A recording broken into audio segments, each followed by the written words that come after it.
East Texans seeing higher electric bills may be quick to blame the heat this time of the year, but data shows keeping the lights on year-round is also costing you more these days. Good evening, and thank you for joining us. KLTV7's J.D. Conti, he's speaking to the experts and breaking down these numbers we're seeing here at 6.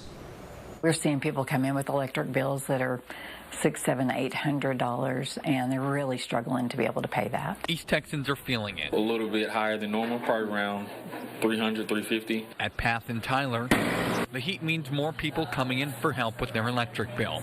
Andrea Wilson-Lobaugh is their executive director. Certainly something that we're used to, but families hit a tough spot. And while it's normal for your bill to be higher during the summer, data shows that electric rates in Texas have been rising for the last several years. According to electricchoice.com, Texas rates have increased by 40% since 2020. That's from an average rate of 11 cents per kilowatt hour up to 16 cents. Mark Robinson with SWEPCO says costs are up across the board. From wire to infrastructure, transmission facilities, substation facilities, everything's increased in price, and so that does impact our bill. Since the winter storm of 2021, many providers have worked on mandatory infrastructure upgrades.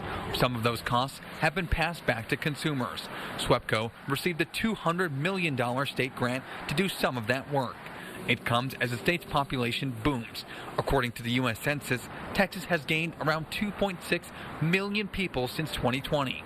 Robinson says that could actually help lower bills by shifting costs to more people. Because the more usage that we have over the same amount of costs equals lower cents per kilowatt hours. Many providers, including SWEPCO, have different billing plans that can help minimize the high summer and winter peaks. We can help you blow in insulation inside of your attic, seal windows, check your HVAC, and there's even rebates for lighting or if you need to replace your HVAC. J.D. Conti, KLTV7 News.